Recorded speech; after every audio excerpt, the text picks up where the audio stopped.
first ever episode of the Metal Banger Bible, blah blah. And here with me today is a good friend of the channel, a sick band coming out of Kent, Shaun from Chapter 26. How you doing, Shaun? Good, mate. How are you? Yeah, I'm really well, thanks. I really appreciate you taking the time to do this. How you feeling about it all? Yeah, really good, mate. Obviously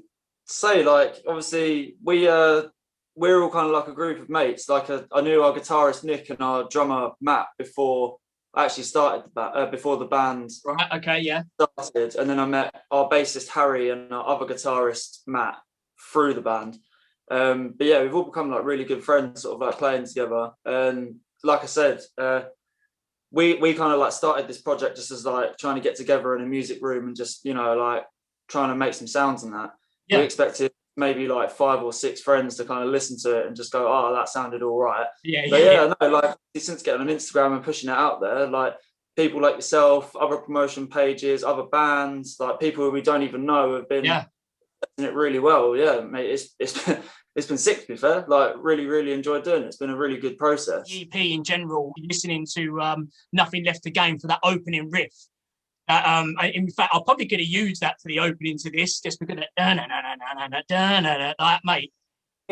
So obviously the guys are actually a band before I started. Okay, they had another vocalist, and then that didn't work out, and then I joined later.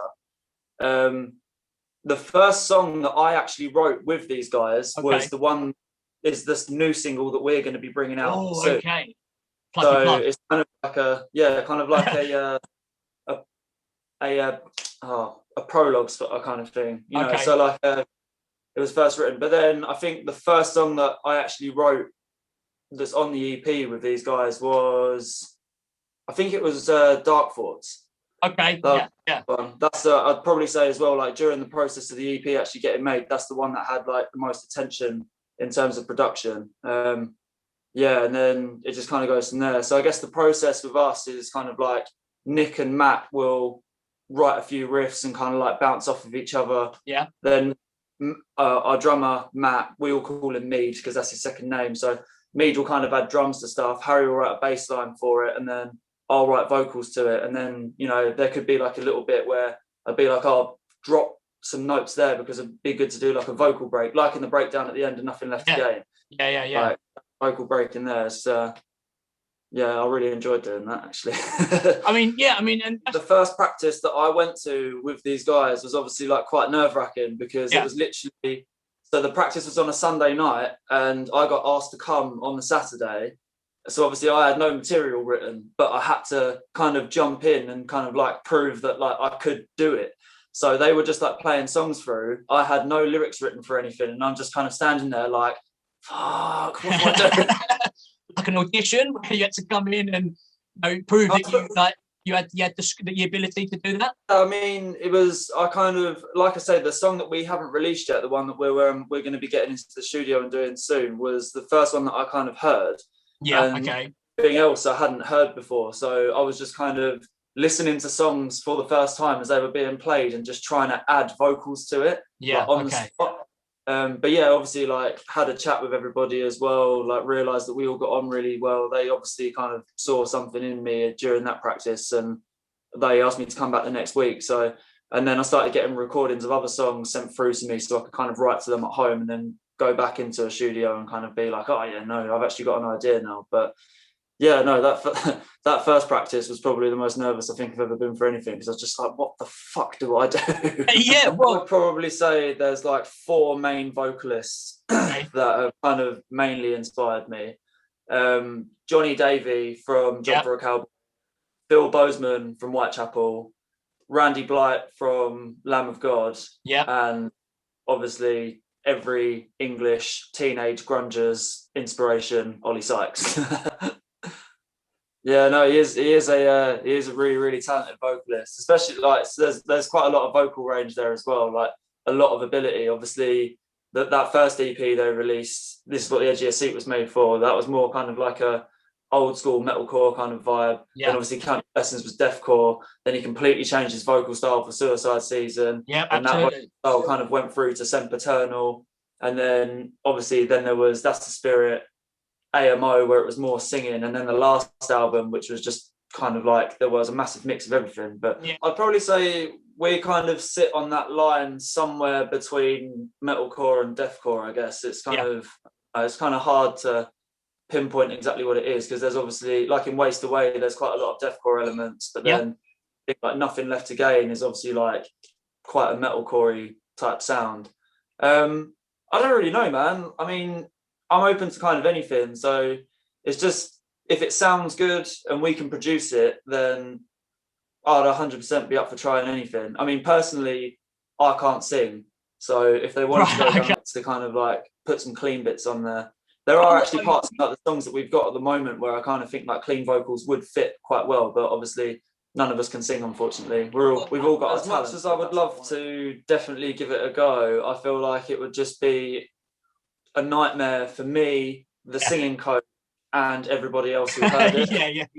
I think one of the things that like kind of, you kind of see bands do it quite a lot. They kind of like branch out to things they're not necessarily that comfortable with, and it kind of makes them fail. I think if you stick to what you know, then you're kind of more likely to be successful. Like Lamb of God, for example, they've stuck to what they know, like, and they've just fucking smashed it, like absolutely smashed it. I've always kind of been like relatively musical. I mean, I remember being a kid and sort of like my dad listening to bands like Dire Straits. My mum was kind of into bands like Def Leppard, Motley Crue. So there's always kind of been like the band element. I think like when I first started secondary school, when I was kind of like 11 years old, I was like quite into hip hop because quite a lot of friends were. But then I remember there was one specific day that I obviously listened to bands like, you know, like Green Day, Nirvana, etc., like the bands that kind of everybody gets the gateway for. But there was one specific day. Gateway bands. Like, you know, like when music channels were still a huge thing. After Busted had broke up and Charlie had made that star, and Palanix came on music channels, and I was like, what song was it that came on? Paranoid's Laughter. I often forget about Charlie Simpson, but what a geezer. For he could have stuck with Busted and just made an absolute killing for the rest of his life. Decided, you know what, this isn't a bit of me.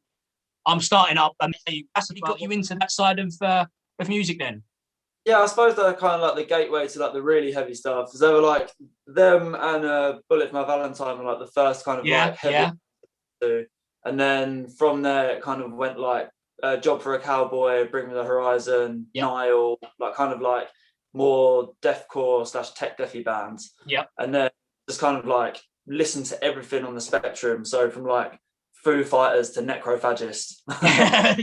And like if it had a guitar in it, I was just like, oh, I want to be a part of this because I like it. What is it that draws you to that type of sound? I mean, personally, I think it was kind of like friends at the time. I mean, when I was younger, we had like quite a really like big group of friends, and we all used to hang out, and like everybody was like quite alternative. One way or another.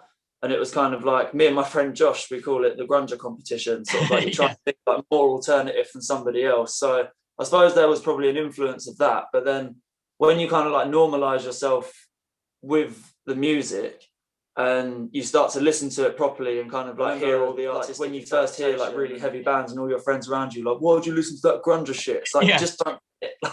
Meanwhile, they're listening to So Solid Crew and Oxide and Neutrino, and you're thinking, hang about, who's really right here and who's really wrong?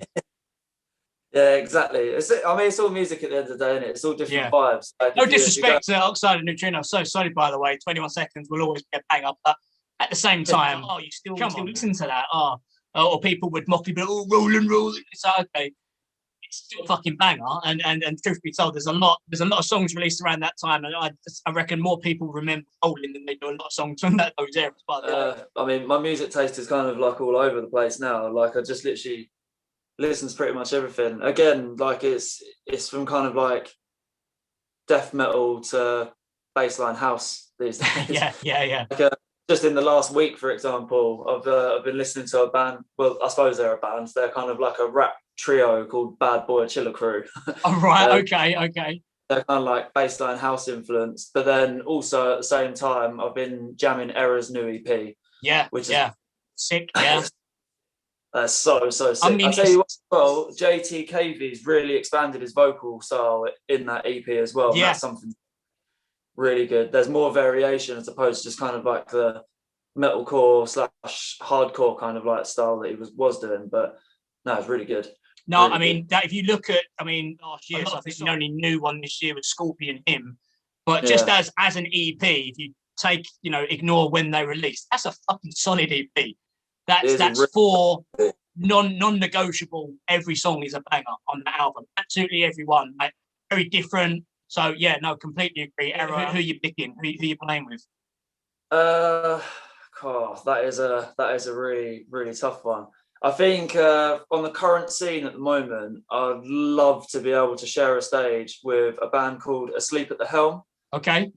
I'm pretty sure they're based up north a little bit, but they're crazy.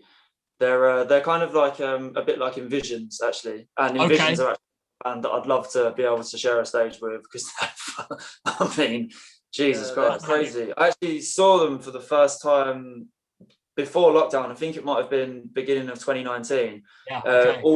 Everyone in our band went to go and see Crystal Lake, and we'd never heard of Envisions before, and Envisions were the support act for it. Wow. Okay. Literally, like, we were like, "Oh, we'll stand here and watch this band." Like, I didn't know what they were going to be like. They came on stage. Literally, within the first 5 seconds, my jaw dropped. I nearly fell to the floor. I was like, "What the fuck? They're so good!" Literally, went home, downloaded, and listened to every single thing that they've done. And yeah, I've been following them for quite a long time. They're really good. But yeah, it'd be great to share a stage with them. Crystal Lake would be good to share a stage with. Yeah. But our music's slightly different to like all three of the bands I just mentioned. I'll tell you what, actually, there's I suppose they're kind of like local in this area, Beyond Extinction. Yes, Beyond Extinction. They're that age. Really impressive. I think they'll blow up sooner or later. Their latest album, or their latest release, I can't remember if it's an EP, an album, but some absolute. They're beyond their years. Put it that way. Yeah, 100%, mate. Yeah, that'd be really good. Like, definitely, if when lockdown finally lifts and some local shows start playing up, it would be good to share a stage with those guys. 100%. I think he his misses, didn't he? So been tarnished a little bit. As for Lost Prophets, do you know how devastated I was that Ian Hopkins, or whatever his name was a fucking nonce? Do you know how annoying that is? Because I can't listen to their music now. They were one of the bands that shaped. They were so good. My taste as a teenager, and I remember I was working as a chef at the time in a hotel, and that was on the news. And mate, honestly, it broke my heart. Absolutely broke my heart. Have you seen the transcripts? Yeah. I followed the whole thing, man. That was that was horrible. It's when I heard that on the news, it was like a little piece of me died. What's your stance on that? Can you still listen to their music? Because ultimately, there are other members of the band who I'm going to have to assume weren't compliant and didn't know that that's what he was really doing. I fucking hope they didn't know. So it feels bad to completely Voldemort an entire band based on one guy, but at the same time, he's the one you hear. That's ultimately it, and that's what I mean about being front and center. So when you listen to Lost Prophets, it's Ian Watkins, isn't it? Not Hopkins. Ian Watkins. Yeah, Ian Watkins. That's what you hear. What were your thoughts on that? Could you still jam? I mean, their first 3 albums, Fake Sound of Progress, Start Something, and Liberation Mission. They like 3 albums that kind of like were really, really crucial to the music I listened to when I was a lot younger. The other members of Lost Prophets actually attempted to make another band. I think it was with the lead singer of a band called A. Oh, him, yeah. They're playing at Slam Dunk this year, aren't they? Yes, yeah, they are. They released a few tracks. I listened to it, but it didn't kind of have the same sound as Lost Prophets did. Unfortunately, I mean, he's a fucking asshole. And yeah. Honestly, I don't wish him a happy time in prison at all. No. But he was kind of, I don't know, like he was obviously a very talented guy. He obviously just used it to his advantage in quite a horrific way. Which is, the music does live on, doesn't it? That's the thing. I suppose when if I were to listen to Lost Prophets, I wouldn't necessarily associate the music with what he did. I would associate the music with the memories that I personally have of it. Oh yeah, so, no, agreed. And that's why it's so torn, because as much as, like you say, you grew up on it, it's an influential band. They were in the UK as well. I think it's fair to say that they were pretty mainstream. Because you think Yeah. towards that town called Hypocrisy was almost like what's it? One about shoes. What's it called? Uh, Do you know what I'm Tomorrow. talking about though? It's like Yeah. like Yeah. that one. They were mainstream hits, I think, in the UK at the time. Tomorrow, New Shoes Won't Save You This Time. That's it. That's the one. So that's a long fucking title, but I just knew Shoes was in there somewhere. Yeah. But so look, kind of less about nonsense. That's not what this show's about.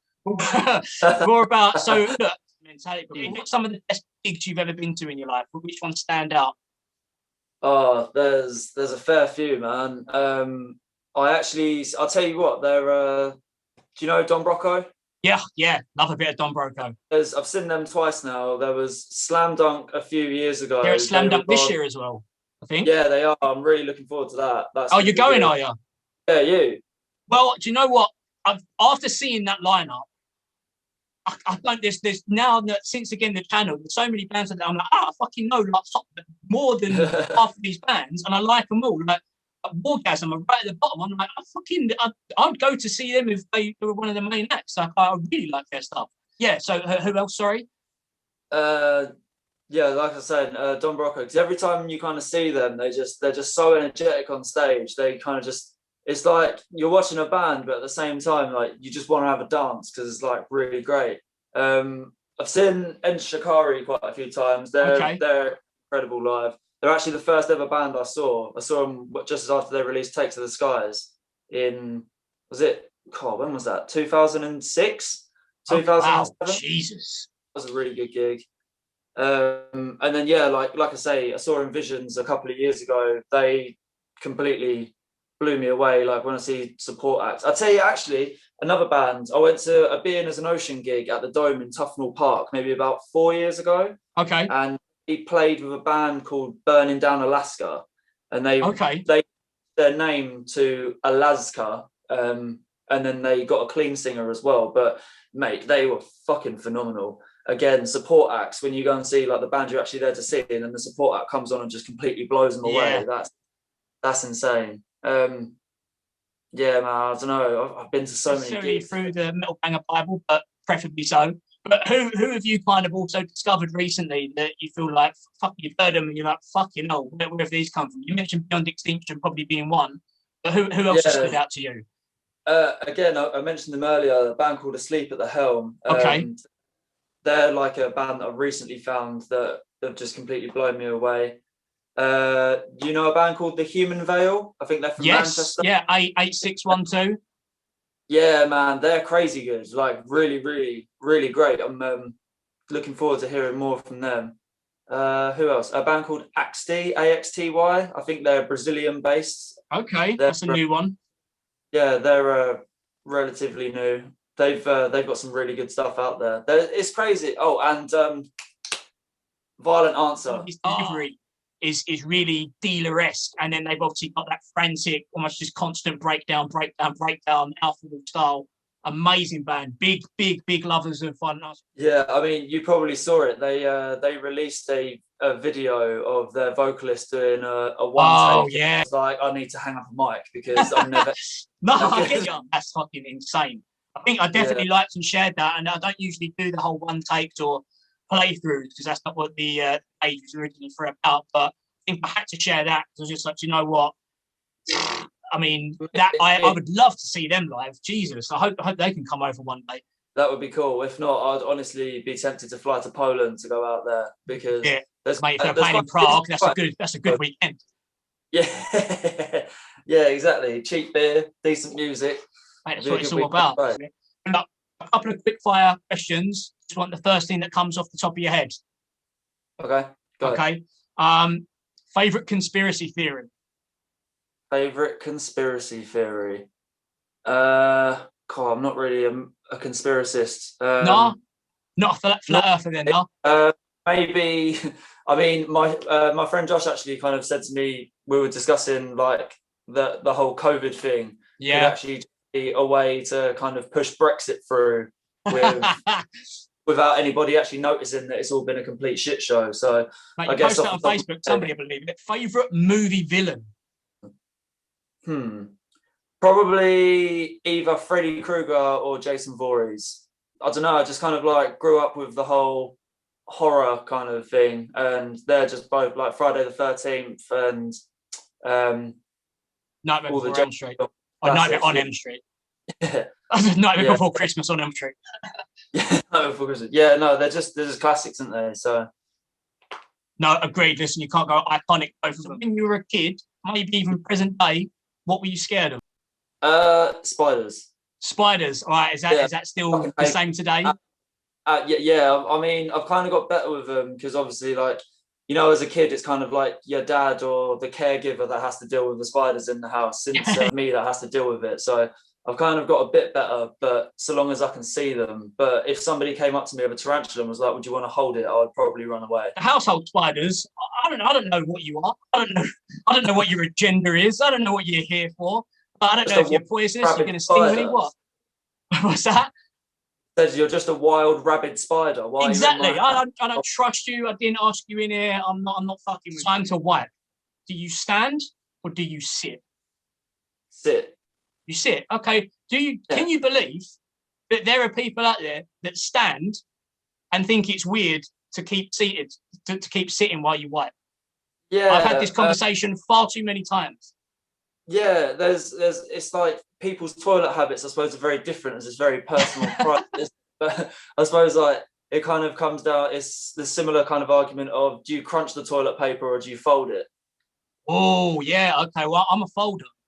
Yeah, I'm a folder as well because I like things in my life to be normal. And I am going to judge you based on what your answer is, because you're either going to tell me the truth or you're going to lie to me. Okay. After you've wiped, do you inspect the tissue paper? How do you know when you're done if you don't? Exactly. This is what I'm saying. It's like when, in the same way that if you blow your nose in your hands because you ain't got a tissue, you're gonna look. I'm sorry, you have to. What you look at it, it's like, well, yeah. How am I gonna know that I'm done? I just assume the people that don't look at it are just walking around with shitty rims. Yeah, and they're psychopaths, obviously. Like, now we've got the important stuff out of the way. So, right. So imagine you've got superpowers for 24 hours. What are you gonna go with? I actually had a 2-day conversation about this before. It's the serious shit. This is what people want to know.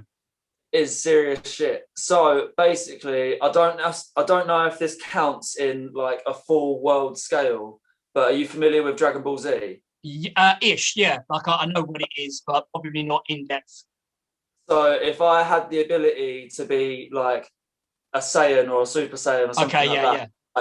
I would 100% have that. But if we're just going to go with generic run-of-the-mill stuff, it would probably be able to fly. Okay, I'm glad you said fly, because I've always, if people ever say invisibility, I just immediately assume that they're a pervert. Because realistically, 100%. If you're invisible for a day, like you're doing it for inappropriate reasons. Let's be real. Let's be honest with one another. I think we can be honest with that. So at least we know that you're not a pervert. Air travel. Well, this is it. I mean, that's what I would do. Like, you know, if especially if it could be done at like Superman level speed, I'd nip over to Australia. I mean, mate, for some of the bands that are coming out there alone, just Australia's mad. Mate, it is. Ocean Grove, I fucking love. Yeah, Ocean Grove is sick. Their new album's really good, actually. They went in a completely different direction from their last album, but I really, really enjoyed it. What's this? Really. Ocean Grove? Ocean Grove's new album. Oh, mate. So the first song of theirs I heard was Junkies. So they were one of the, how I got into the whole thing was actually a mix of through YouTube reaction videos, funny enough. And the first one that I saw was Eskimo Callboy, Hyper. Oh, yeah. So that blew my mind, and then I was like, this is amazing. And then I just went down a bit of a rabbit hole, and obviously in the reaction channels people will comment and say, no, check out this person and that person and whatever, and there must have been a new metal-ish video I was watching, maybe for Tala. I'm thinking another fucking amazing band that I discovered this year, and somebody's like, if you like new metal, you've got to listen to Ocean Grove, try Junkies. And to me, that song could have been from Significant Other, Limp Bizkit, 1999, like that would have been right at home on that album for the groove, the delivery, amazing. What an album, what a band. So 100% agree. I'm not gonna lie to you, mate. I'm not really fussy. I'd probably say like borderline functioning alcoholic is kind of like the best way to put it. I suppose I could probably talk about it. last year during lockdown, I kind of like set myself a little bit of a challenge to like write some music that I'm not necessarily like that comfortable with. Yeah. It was meant to be funny, but it's like old school garagey kind of like rap, and the EP is called Seshlihem, so it's basically just about getting on. Yeah, anything that comes my way really is the answer to that question. Is that ever going to see the light of day? Yeah, man, it's on Spotify. Is it? Wait, what's it called again? The EP is called Seshlihem, and the artist name is Smiles, because obviously my name's Shaun Miles, so it's just S Miles put together. But mate, I'm checking that as soon as we are finished. Anything else you want to plug, or anything else you want to get out there to kind of close off the video? I guess just kind of like stay tuned to what we're doing, because as I mentioned, like at the beginning of the conversation, we are going to have a new single coming out soon called Memory. We're just waiting to get into the studio. We've got we've got kind of a couple of hurdles to jump over before we can kind of get back in there, but that will be coming out really soon. And we've got some new stuff writing as well, so hopefully by the end of this year we should have another EP out, if we can work hard enough at it, because we are all adults with jobs, unfortunately. But yeah, man, so just stay tuned really. We'll keep making it if people keep listening, I suppose.